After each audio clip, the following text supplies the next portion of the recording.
All right, good afternoon, everyone, and thank you for coming out to Tea and Ethics today, hosted by the Jackson Center here on campus. My name is Jason Hager, and I'm the Assistant Director here at the Center. Claudia McCullough, the Center's Director, is unable to join us today, but she sends her love and tells everyone hello. Before we get started, there's a few things I'd like to go over. If everyone could please turn off their cell phones. And there's no leaving during the lecture. All of you coming today have agreed to give up 1 hour of your time, and after 1 hour I will call time, and then whoever has to leave can do so. However, we do encourage everyone to stay and join in the discussion that happens after I call time. And that's it. I'd like to introduce our speaker this evening, Kristal Curry. Thank you.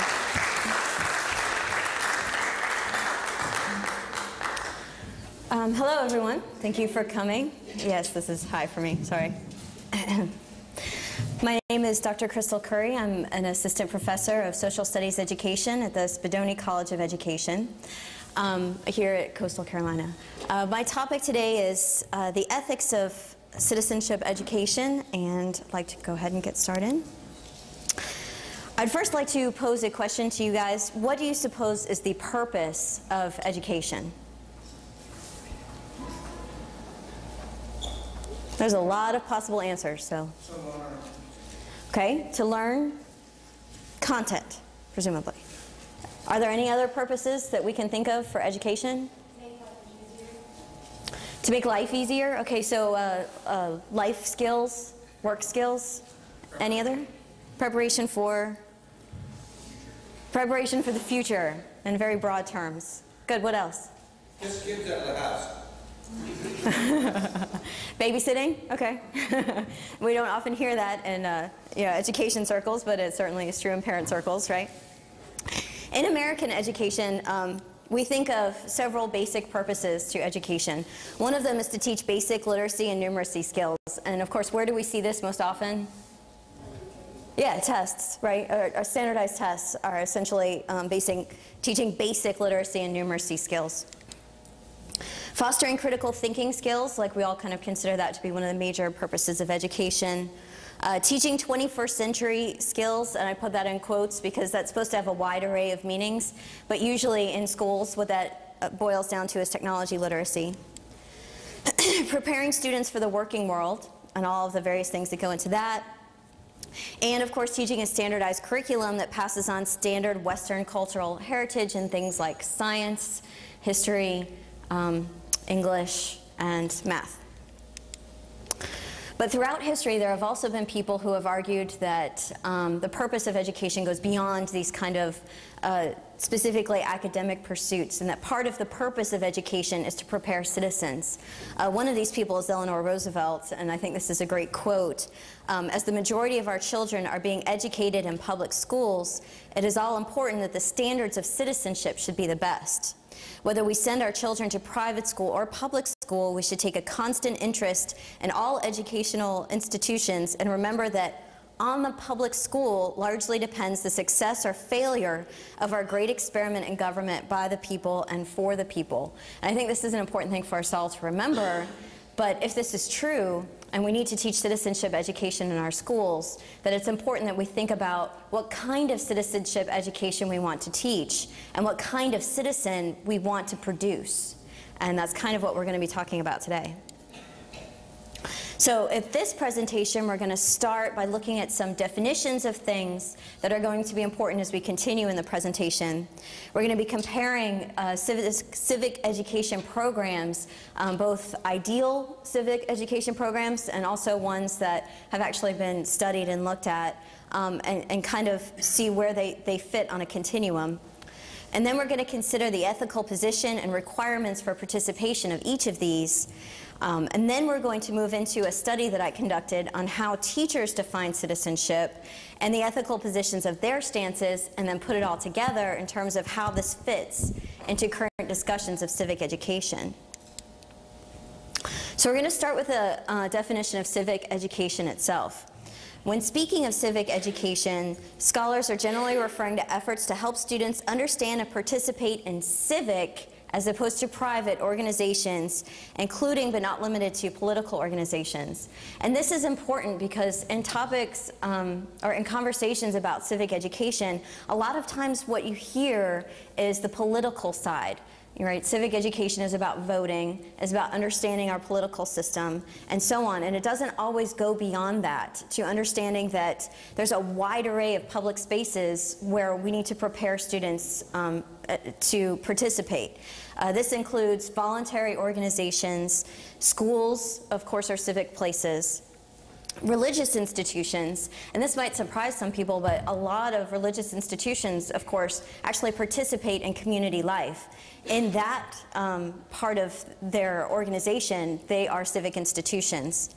And community-based organizations like Head Start, like the Boys and Girls Clubs, those kinds of things. All of those are civic spaces that our students are going to actually be participating in, and that's the purpose of civic education. Another thing that I need to define, as I said, we're going to be talking about the ethical position of various types of civic education programs, so it's important to understand what I mean by ethics. I took this definition from Robert Kunzman's wonderful book, Grappling with the Good, which is about ethical education, and he points out that unlike our modern conception, the ancient notion of ethics included not only a focus on moral obligation, but also a concern for what makes a full and meaningful life. So ultimately, ethics are concerned with the question, how should one live? In other words, we're interested in, when we look at the ethical position, what does it mean to be a good person? What kind of people are going to be produced by these different types of citizenship programs? The next thing we're going to do is look at these models of civic education, and there's a couple of terms that I want to introduce before we even look at it. The first is this notion of traditional versus progressive civic education, and that's one axis in the model. And I liked this, this description of it by Parker for emphasizing two of the main features of this axis. So traditionalists tend to want more study, more knowledge, whereas progressives want more practice. And that right there is kind of the heart of this axis. That's the difference.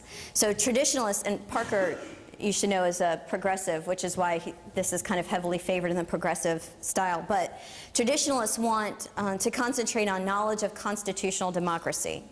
And progressives want this plus deliberation on public issues, problem solving and community action, and other forms of direct and deliberate participation in state matters, as well as that middle sector or civil society, which we were talking about earlier. Another axis I want you to understand is the difference between a procedural democracy and a participatory democracy. And the procedural would be more of this traditional civic education practices. And so the difference is that a participatory one would actually try to focus on these fundamental efforts to prepare students to improve society. So a procedural democracy kind of looks at our democracy as it currently is and helps students try to work within that. And a participatory democracy helps kind of help students look beyond just the current political and law kind of things into other ways that they can help change society. So here's the model for current thinking on civic education that I was discussing earlier. And you can see that there's the traditional, I'm going to kind of walk around a little while I point these things out. You can see that there's the traditional on this side, and I put the progressive on this side. And I want to kind of point out this bottom piece, the privileged component of civic education. Pretty much all civic education scholars would argue that a good civic education program consists of civic knowledge, civic skills, and civic dispositions. And there's different types of civic skills. So academic skills would be things like understanding how to research, understanding how to write, like for example to write a congressman, the ability to read a newspaper article and actually understand what it says. Those are academic skills.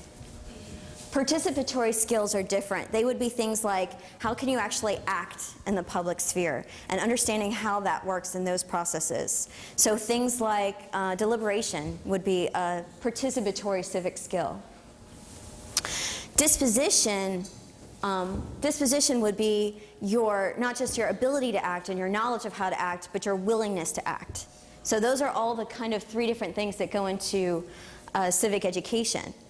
Now, essentially, the traditionalists, you can kind of see up there, focus on the knowledge side. And it doesn't mean that they don't think that these other things should exist. They do, but only that everything should be undergirded by knowledge. And the more progressive you get, the more you see that while they agree that knowledge is important, they think that everything should be undergirded by that willingness to actually do something about it. And that without that, then all the knowledge in the world isn't important, right? So there's 2 kind of different ways of looking at it. And civic scholars can't be pigeonholed in one side or the other, but they have tendencies. So they'll tend to be more traditional, they'll tend to be more progressive. You'll notice that the civic education emphasizing procedural democracy is a little bit more traditional, right? Because that's more about knowledge kinds of things, how our country works. And then civic education emphasizing participatory democracy is more on the progressive side, because it's not only about how things work, but how we can change it. So there's a difference in understandings between those 2. Can I ask a question? Sure. If that is the model, how is it currently being taught? I'm going to go into examples next. Okay. So if you still have a question. So here's some examples just to kind of illustrate what this would look like. This would be traditional civic education, more towards this side that we were looking at. One example of this would be the way students are actually assessed, right? Civic assessments, including the National Assessment of Educational Progress, the Civic report card, assess traditional civic knowledge. Just as an example, the 2006 Civics report card, the writers actually acknowledged in the beginning the need for knowledge, skills, and dispositions, and they wrote that language in there. And then they wrote, quote, "As with civic skills, the NAEP cannot assess students' civic dispositions directly. Therefore, certain assessments exercises were designed to measure students' knowledge and understanding of the importance of civic dispositions." And then thereafter, civic dispositions and skills are not even mentioned at all in the report. Those are subsumed under civic knowledge. So according to the people that are actually assessing our kids, that's what civic education should consist of.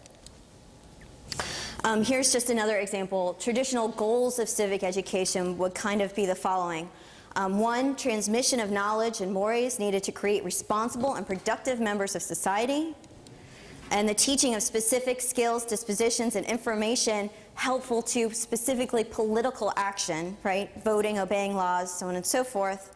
And then an attempt to foster an attachment to the nation's principles. That is a disposition, but it's a very particular disposition, that of patriotism, right? And we'll see some differences in the progressive goals. So this is just one example from Krako's book, Reimagining Citizenship Education, of what progressive goals would look like. And you'll notice how many of these are disposition goals. Elevated social awareness is a disposition goal. Sensitivity to difference is a disposition goal. Respect for basic norms of universal justice is about dispositions. Capacity for democratic deliberation is a skill, right? But that was one of those participatory skills. That's not an academic skill. Readiness to become involved in civil society is a disposition, and so is advocacy for one's position. Is kind of in between a skill and a disposition. It's somewhere in that area. So you can see the definite split in the language between what traditional civic education covers and what these more progressive educators believe is important. And then here's another way to look at it. This is a comparison between 2 different critiques of one type of civic education, which is service learning. I don't know how many of you were part of service learning, different groups and organizations. Many of you probably have been. But the idea is very simply that students become involved in their communities by volunteering, is usually what service learning programs are. And this is a very flawed system, and so there's critiques on both the traditional side and the progressive side. So to look at a traditional critique, this is from Hibbing and Rosenthal.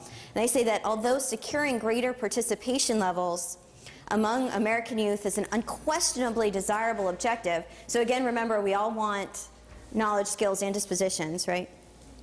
We believe that current approaches to civics and government instruction may focus too exclusively on participation. Unless it is accompanied by a deeper appreciation for the dissatisfying nature of democracy in a diverse society, participation in and of itself will not create satisfied long-term political participants. And then throughout the rest of the article, they proceed to argue that the problem is that kids don't know enough about how our democracy works. That a civics class needs to really focus on how political parties work, how a political system works, that all of that knowledge of how our democracy actually functions needs to undergird a service learning program if it's going to be effective. That's the key, is that students need to know more and that they don't know enough. And then looking at this same problem of the service learning from the progressive critique looks a little bit differently. This is from Kahn and Westheimer, and they argue that the problem with service learning programs is that they obscure the importance of politics, social critique, and collective pursuit of systematic change. So in other words, the problem is not that kids don't know enough, but that what they're learning from this is that, say for example, kids decide to help put up homes with Habitat for Humanity, right? So that's part of their service learning. But they're not understanding anything about how it is that people become homeless in the first place, why homelessness is a problem, right? That part of what it means, of what they're actually learning just isn't taught. And so this is a very different kind of critique from the opposite angle. And they go on to say that the pursuit of a more just and equitable society requires more than individual efforts to make a difference, because politics and attention to the design and impact of social structures are also essential. And this is the important part. But those designing curriculum must find ways to maintain and promote students' sense of internal efficacy. That is a disposition, right? The disposition to actually act. While attending to the importance of politics and the analysis of social institutions. So from this angle, right, what needs to undergird that service learning experience isn't necessarily knowledge, but that disposition to act. And that needs to be there at the bottom. And then on top of that, students also need to learn how to critique, right? So this is a very different take on the same problem. So for the next thing that I kind of want to look at, remembering that this is a continuum and that we're not pigeonholing anybody, and that, you know, it's not a way of just saying that everybody is like this. But for the purpose of looking at the ethical perspectives of each one of these, we're kind of going to go in order. We're going to start with the traditional textbook civic education, heavily focused on knowledge goals. And what we're going to look at is the ethical position of each one. So essentially, if we are to teach our students using this traditional civic education method, what are we telling students about what it means to be a good person, right? Well, using this one, we're telling them that a good person is knowledgeable about civic rights and responsibilities, and that as a good person, I can refer to this knowledge when I have questions about citizenship matters. Remember that they're not doing much practice in this one. They don't actually know how to do it, but they know which books to go to and so on and so forth when they have questions. So what would the obligations be under this type of civic education? The greatest obligation is to yourself, to know your own rights and responsibilities. Obligation to others under this type of civic education is pretty minimal. And obligations to society are also pretty minimal. Moving further along the spectrum, just so that we can kind of see what all of these different types of civic education would look like. The next one, civic education emphasizing procedural democracy. What would be the ethical position of this? In other words, what are we telling students about what it means to be a good person? In this case, we would be telling students that a good person respects the law and knows about mechanisms for changing the law, particularly in the political sphere, and a good person considers how and when laws need to be changed, which is pretty important, actually. So there's more obligations here. Obligations to self have changed, because we need to learn about the processes of democracy to utilize our academic skills, such as researching, to find out more information. And we now have more obligations to others, because if we recognize this kind of legal society and we understand our legal and political system, then we need to recognize that all people have rights and a desire to see justice done for all. We also have some obligations to society here to obey laws and to understand how to change laws using political means. Moving a little bit further down the spectrum, with civic education emphasizing participatory democracy. And again, we have our participatory skills being highlighted here. The ethical position would be that a good person acts in the public sphere, tries to help others who need help. To be a good person, I need not only the knowledge of how to act, but the willingness to engage in public action, right? So we're getting a little bit more involved in obligations. Our obligations to ourselves would be to observe the world around us and be willing to improve it. And to others, to become a participant in civic organizations that help others, and also to society to engage in social action and to participate in the civic sphere. So we see an enlargement of obligations to others once we kind of reach this stage. And then finally, looking at civic education emphasizing social justice, the ethical position that we would be teaching students here is that a good person recognizes social injustices in the world and attempts to change them. To be a good person, I cannot ignore my own privileges relative to others. The obligation to self would be to recognize one's status and privileges and desire to improve the lot of others. To others would be to notice and work to improve injustices that affect other people. And then, of course, to society, to change society so that it is more fair for all. So what we kind of see as we move along the continuum, based on looking more deeply at these different ethical positions, is a move from a very individualistic notion of what it means to be a citizen, right? Where you have to know your own individual rights, and your basic obligations are to yourself to understand those rights and responsibilities, right? And you kind of are progressing and moving along towards a much more communal notion of what it means to be a citizen. That, you know, a really good citizen not only tries to know their own rights and responsibilities, not only tries to help others, but in this type of civic education also tries to improve society as a whole. There's a very definite continuum also along that line here. So the question has to be, what does this actually look like in practice? This particular study came from the interview portion of a larger study, my dissertation. And my dissertation was on civic education in small learning communities. Because of that, this was where these interviews took place. A suburban Midwestern high school that was broken into 5 small learning communities 3 years past. There were 10 interviewees. There was 1 teacher from each of the 5 small learning communities and 1 administrator from each of the 5 small learning communities was interviewed. And the relevant part of the interview portion would be 2 questions. Question 1, how would you describe what good citizenship looks like? And question 2, how does the school help students to become good citizens? So each one of these people was asked this question in sequence. So what does good citizenship look like? How do you help your students become good citizens? Based on the interviews, and we'll go over each one, these are the different categories of citizenship that emerged and some of the codes that came out of it. And there were 5 different major categories of citizenship that they came up with. The first one I thought personally was interesting, this idea of citizenship as personal responsibility and being a good worker.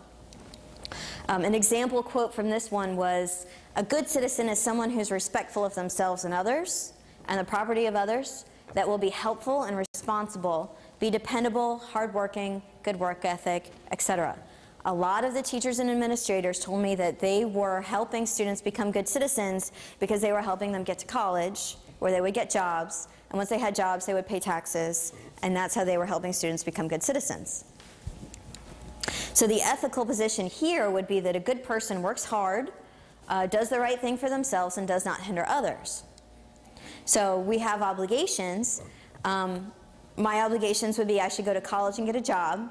I should pay taxes, I should throw away my garbage, I should passively obey society's rules. That kind of thing, right? And the next one down is this idea of citizenship as patriotism. And we saw that this is part of a very traditional type of civic education. And an example quote would be, one of the teachers told me that this is how they help students practice citizenship. For example, we do the pledge every morning, and when kids continue to keep walking in the hallways, we tell them to stop. So the kids are all stopped in the hallways while the pledge is going on, and then they can continue on to their first period class. So the ethical position here is that a good person loves their country and respects and appreciates its institutions. So we do have some obligations here to feel pride in one's country, to fight for one's country. That did come out, right, that soldiers are very good citizens. The next one is citizenship as being respectful of others. Here's an example quote. A good citizen is someone who respects themselves and respects others, respects their environment and respects society in general, and that they are a successful, functioning member of that society. So this is very similar to the first one that's kind of individual. The difference is that all of this notion of being respectful of others does recognize the personhood of others and that other people have rights and so on. So it is kind of an advancement onto that in terms of understanding that there are other people out there as well. These people also have rights. And so in this case, a good person recognizes this personhood of others and passively respects society by not interfering with other people. And our obligations to them would be that I should not actively harm others, and this includes I should not destroy the environment or break laws.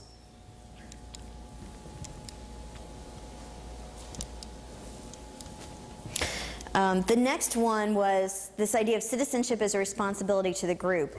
And the example quote would be, our students are held accountable for a part of a project, so they learn responsibility.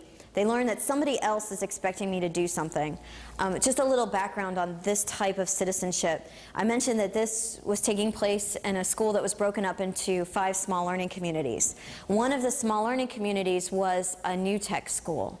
I don't know if any of you are familiar with new tech schools, but it's a project-based learning school. So all of the students had groups that did projects in every single one of their classes. That was how all learning was conducted in the new tech school. So both of the new tech teacher and the new tech administrator talked about citizenship as responsibility to the group, because that was what they did in their school, in their classes, but none of the other teachers or administrators mentioned that. But that was something that came up very prominently among the new tech teachers. So the ethical position here is that a good person respects and honors mutual obligations. And your obligation would be responsible for contributing to the good of the group and responsible for working with others to help solve problems. And then finally, we have the citizenship as activism category. And here's an example quote. Always trying to make your surroundings better, your school better, your township better, your state better, your country better, in that order. A couple of interesting things about this quote. One, there's definitely something missing at the end of your country better, which would be something like your world better, right? Your earth better. Like it's just doesn't even go in that direction at all. It stops with your country. The other thing is you'll notice just the phrasing of you'll make things better. Pretty much everything that fell into the activist category was phrased like that. It's not very clear about what kinds of things you can do to make things better. Just if you're working to make things better or slightly change things or what have you, then I got put in the activist category. But they're all very vague like that, all the responses. So the ethical position here is that a good person is responsible for improving the lives of others. And in terms of obligations, I should work to help others. I should become involved in my community.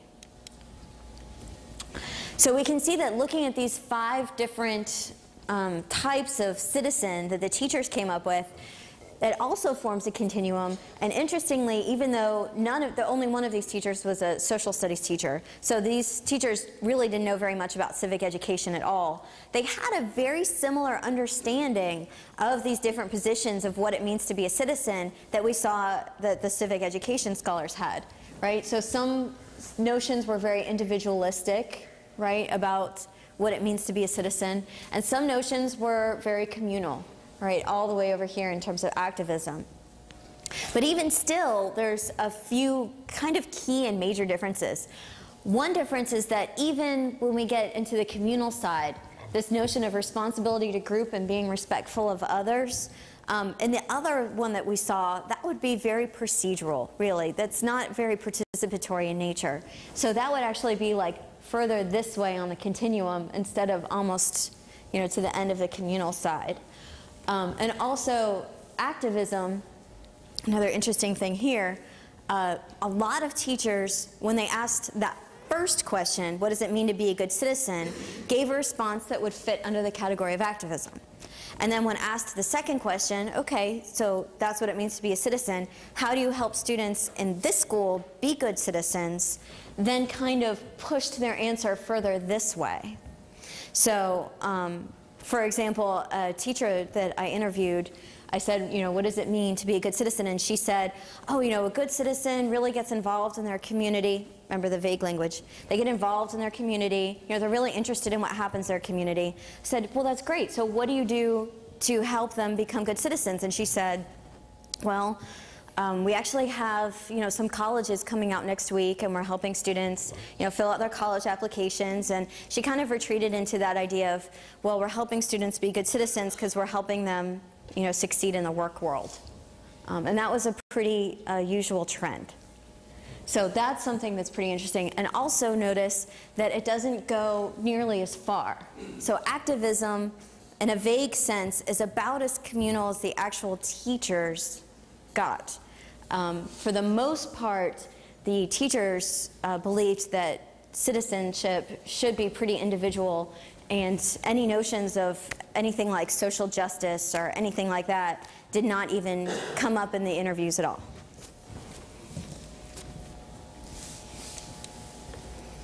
All right, so just a couple of things that I wanted to really make sure that I pointed out. There are various methods proposed for educating citizens that rely on a variety of different ethical positions and require different obligations on the parts of citizens. As far as I'm concerned, there's nothing wrong with teaching students that procedural form of democracy. There's nothing wrong with teaching a participatory form of democracy. There's nothing wrong with teaching a social justice form of democracy, right? But we need to understand what kind of citizen we're producing when we choose these different types of civic education. And it depends on what we think that our students, what kind of obligations they should have to other people and to society. How much should their obligations be just for themselves? And how much should they be willing to help other people? And second, that although teachers not trained in civic education have a similar understanding of these ethical positions and obligations, they tend to favor and practice these more individualistic notions of citizenship. I think that's really interesting that in schools, even people that believe that a good citizen should actually become involved in schools, the teachers, when they actually think about a school setting, for whatever reason, didn't seem to find it appropriate. They felt that in a school setting, students should be taught how to obey rules and how to help themselves and not necessarily how to help others. And I think that's something that's pretty interesting when we think about what kind of people we want to produce in schools. And if we want them to be people that care more about their individual kind of obligations or more about communal types of obligations. So, all right, thank you.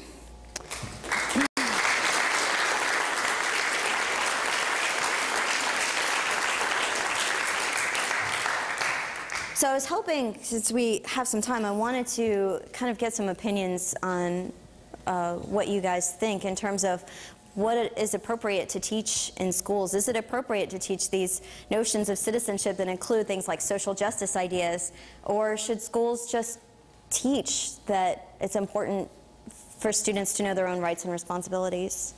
What do you think? I have a question, and then I'll maybe be able to answer that. Okay. You were talking about the shift from question 1 to 2, maybe from the activism side back to the individual side. Right. Could it be that maybe we realize we can't get students to that community improvement, community activism side without first going through, getting them through the individual side? maybe they need to fulfill requirements on that side, college, etc. And then they can get into the activism. Could that explain the shift from question 1 to 2? And maybe that's what I'm thinking with your question, should we teach it? Well, maybe we know that there's some other things that have to go to on that individual side before they can get to the community. So in that way, the continuum is almost like you have to start here. It might be a progression. Yeah. Right, an actual progression in order to move along there. Because some people can't get into the activism, maybe if they don't have the capability to do so, job-wise, money-wise. So maybe we do need to push them through a progression to get from one to the other. If we do want them to get from one to the other, I don't know, that's a whole different. Which, like I said, is an open question. That's a whole different debate. Right. Yes, Paul, what do you think? Don't you think it'd be hard if you say they always tend towards the individual, but in high school, the individual is what's key. You don't usually talk about yourself as your class. It's where am I going to college? Where am I going to graduate? It's not where's the class going to college. So it's really hard to teach these kids to understand the world as a bigger globe when they're so focused on themselves, their own achievements. It's hard to think of your own achievement and then wish other people achieve with you when you're so focused and driven and so competitive against other people. It kind of hinders their global view. Right, yeah.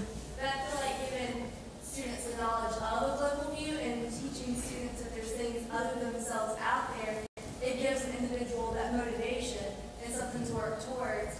And I feel like we're going to have poverty, we're going to have all these worldly things until we learn to teach our students other than just about themselves and reaching out to others. So high school may be the time where students are most self-centered, but at the same time, once they're out of public schools, and that's kind of what Eleanor Roosevelt was saying, once they're out of public schools, we're done with them. That's what they're going to get. And so, right, so that may be the time that we have to kind of figure out a way to get that in there. Yes, please. I think, I used to be a high school social studies teacher, and I think there's some structural problems with high schools and with education, our education system, that make it difficult to do the more participatory things. I mean, the idea that you only have so many minutes per day, so it's difficult to go out, to work. It's not impossible, but it's difficult to organize the kind of experiences that would give them that participatory experience. And then also, there's a pressure to measure everything. And it's much easier to measure individual knowledge than it is to measure disposition. Right, as we saw with the NAEP agrees, and then they essentially said, we can't measure it, and so therefore, it's just not even going to exist on here at all. We're only going to measure civic knowledge, and we're going to consider disposition a knowledge, and that's how we're going to test it. I think there's a broader context there too, because in general, if you're in a public school setting, you're not moving toward controversy. And when you talk about knowledge or procedures, you're kind of value neutral. And I'm giving you information, I'm giving you procedures of how the government works. You can look it up. These are facts. These are in these documents. You can't dispute that. If you move toward action, then two things happen. One, you don't control the nature of that action. They say it's for the good. Well, someone could choose an action that you don't think is for the good, or not for the good of the school, or the community doesn't think it's good. And two, as soon as they choose an action, they're taken aside. So now you're proselytizing. Now you're promoting the view. Right. Now you're inciting to action of the view. A lot of parents would say they're involved in the civic education of their students. Religious organizations say they're involved in the civic education and they are. of their students. They don't necessarily see the public school system as the only player in moving my child to do X, Y, or Z. So action is dangerous. Knowledge is supposedly neutral. Right, that's a lot more neutral. Right, the further you go on that progressive side, the more controversy you're likely to have in your classroom. Yeah. Going back to my question, Yeah. how is it being taught in schools today? It's usually that whole the civic knowledge end with textbooks, civic education, is usually how it's taught. And we have documentation of this. There's all kinds of different civic education surveys that have been conducted, like comparing this country to other countries, comparing just 14-year-olds and so on.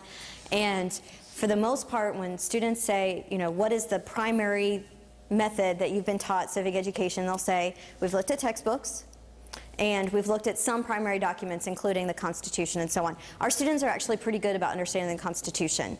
So that whole procedural type of civic education, they are pretty good about that. So that part they know. But they don't know a lot about current events. They don't know a lot about how they can actually participate in the civic process. Is that going to be changing? Is there a current underway to change that current system? There's always proposals underway to change the current system, and there are things that teachers can do, but a lot of the times they have to go out and find this themselves. So for example, the Center for Civic Education has a number of wonderful programs that you can put into your classroom, but your district may not know anything about that. Your principal is not going to tell you, but it exists, and it actually receives federal funding. So they're there, and their job is to promote some, kind of more advanced ideas about civics, but you don't have to use them. But you can, but you don't have to. So there's that improvement in the sense that they are getting federal money to improve civic education, but a lot of people just haven't even heard of these programs, even though they exist. Do they exist in every school district? No. But they exist in every state, and they could exist in every school district if there was interest. But somebody has to contact them. And then if somebody does decide, then they'll come in, they do free training and all of this other stuff. So, yeah. I was going to say, I think in the area of teaching ethics and civics, I think that a lot of it comes from your culture and where you're from and your family. I think that once you get to high school, you're still not very individual yet. So when people are trying to teach you about civics or culture for a 40-minute or a 6-minute lecture, there's only so much you can retain or absorb that will at least change your view on something until at least you're more independent. I think nowadays, the way things are set up in high school, like you said before, is your goal is to get to college and fulfill what your parents want you to do. It's more, the overlying factor of ethics is more your parents than what you're going to be taught in school. And that's the problem with it. And I think it would be more important in college when the kids have really left the nest and they don't have as much influence over their parents and their family. I think what you're getting at is part of the problem with relying strictly on civic knowledge. And the people that are more interested in civic dispositions and the participatory goals kind of take that into account. Because the idea is to be able to understand multiple perspectives on issues, your own and other people's, and to be able to actually, converse in the public sphere. Right? When you're talking about just civic knowledge, then it is very much like, it's very fact-based, and I think you're 100% right that there's a limited ability to take that in, because you don't really care. But when you kind of get into things that you do care about, and you're able to express that in classes, I think that makes a big difference in terms of kids' understanding of and willingness to engage in the civic sphere, I would say. Brandy? Well, this ties right into that, because I feel that my understanding of social injustice is incomplete, and therefore my willingness to engage in it is really limited. Could you maybe expound upon what you consider to be the components of social justice? What is it that we're trying to get across? Right, so the idea, that's a good question. I didn't get much into social justice as it's a whole own huge topic. But the essential idea of social justice education is to recognize that there are still injustices in this world, to help students to realize where they are victims of injustice, in order to get them engaged, as he was saying, make it more personal, and then help students figure out ways to change this injustice. So how can they actually change society to make it a more just place? So that's like the basic goals and structures of what social justice education looks like. In schools, it tends to be pretty incomplete. Even where you get social justice programs, at the end, that changing society is still usually something like, I'm going to write a letter to the editorial of my paper, or something like that. And that's, your effort to improve, change society. So, yes? Hi, I enjoyed your talk. I'm Renee Smith from the Philosophy Department and a former director of the Summer Ethics Academy, where we did a program in ethics for local middle school children. So I liked your talk. The idea of moral psychology or moral development, and a number of people have commented that our education system ought to reflect the abilities of our students, our children, our young people, and some of the comments really stand out to me. I know that Kohlberg is a very controversial figure. He does provide a very nice framework framework for understanding the abilities at certain levels. I mean, that infants obviously can't engage in abstract reasoning, but they can, engage in pain avoidance and pleasure seeking. And this idea that at certain levels of our psychological development, we're capable of doing different things. And so the person who says that a high school student is not yet autonomous, that they can't make their own decisions, they're not fully a moral agent. And so maybe the role of education is to prepare them for when they are a full-blown moral agent. And the way is to provide them with opportunities to not only acquire the knowledge, but to think in kind of abstract, principled sort of ways. And what we see, I mean, if you take Holberg's research, as it is without the controversy, that the average citizen lacks the ability to abstract from his or her particular case, that they lack the ability to apply universal moral principles in new situations. And a number of the themes that came out from how people understood what it was to be a civil person, engaged in civil life, were appealing to these universal principles of respect, of justice, of rights. And so that sort of thing that you can get students to recognize, or young people to recognize, what that is in their own case, what that is in someone else's case, and then how that's universal, that it's not a matter of opinion. You might go through stages where you think, oh, it's just my culture, or oh, it's just what my parents say, or what's really important is just following the rules. But you can't know why there are rules unless you understand what the rules are. You can't change the rules, go to the activism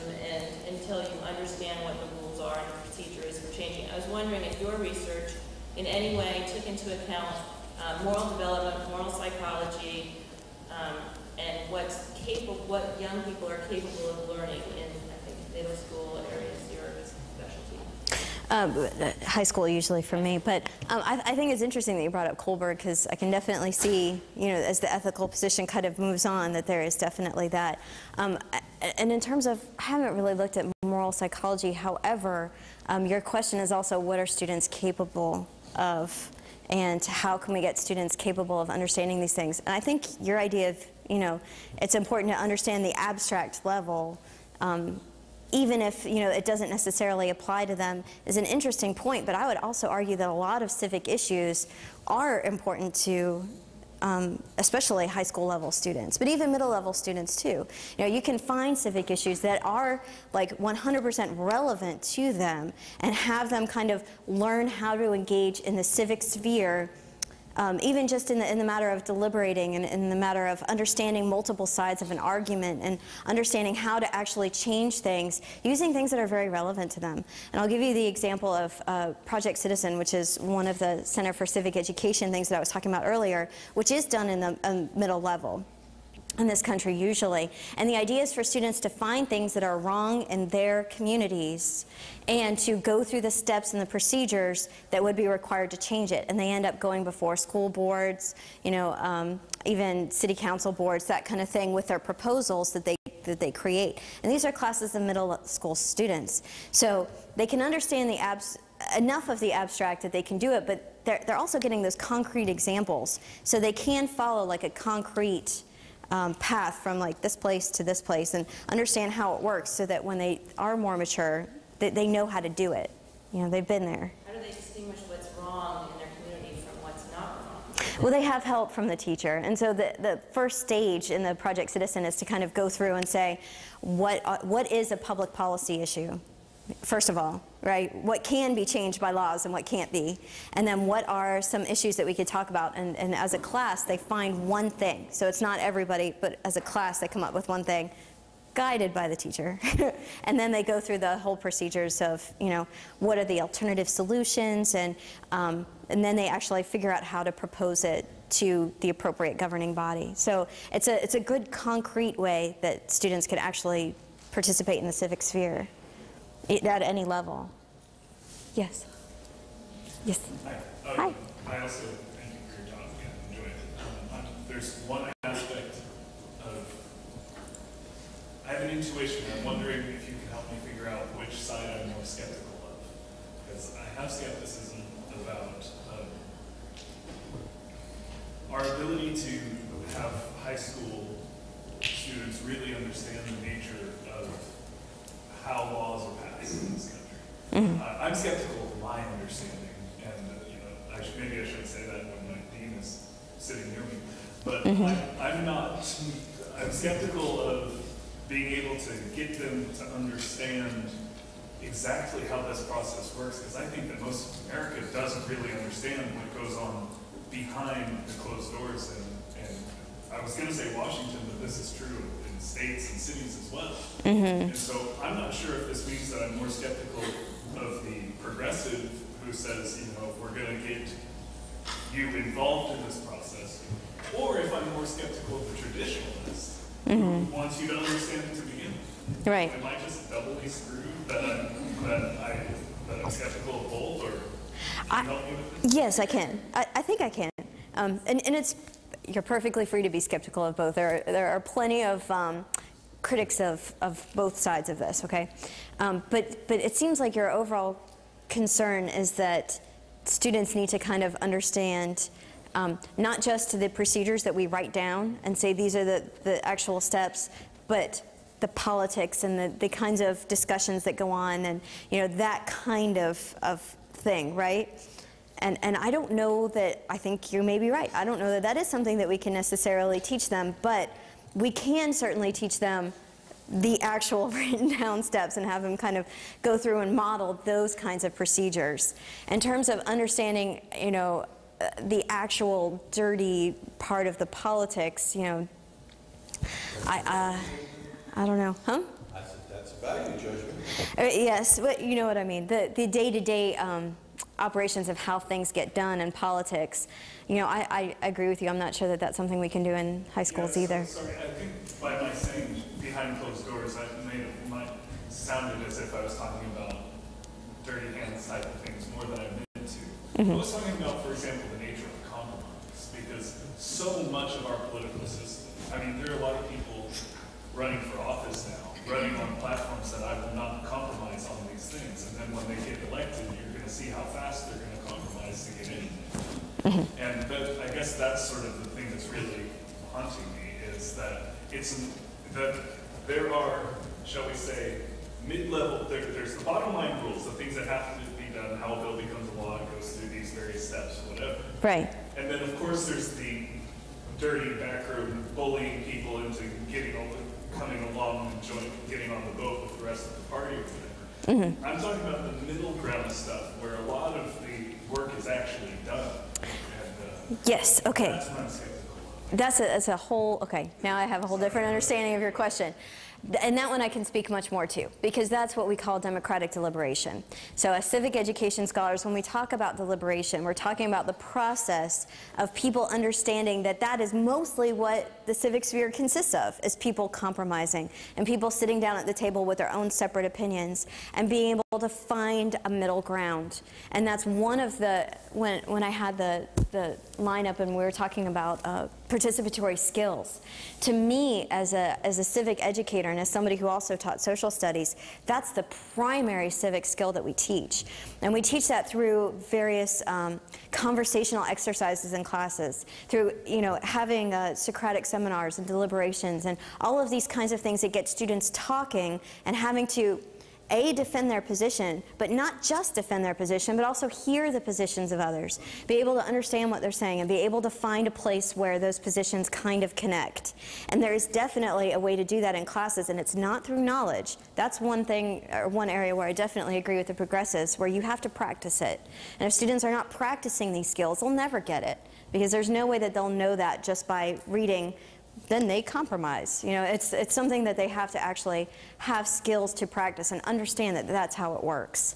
But 100% that does happen in some schools. Yeah. Did your research look at who is driving, who or what is driving the agenda for high school, what they teach and what they believe? It's my understanding that basically it's, to some degree, it's textbook and curriculum driven, and there is a very narrow option for textbooks and curriculums. Who is driving the textbooks and curriculums? I'm told it's 2 states. Yeah, it's like Texas. All right, this is a good question, and I'd like to address it in a couple of ways. First of all, what my research looked at included things as big as, different federally funded groups that said this is what civic education should look like. And civic education, according to them, is very in the middle. It should have some procedural democracy. There should be some participatory democracy. Students should be at least exposed to the idea of social justice. However, it should be largely, they still have to know a lot, so there's a lot of knowledge.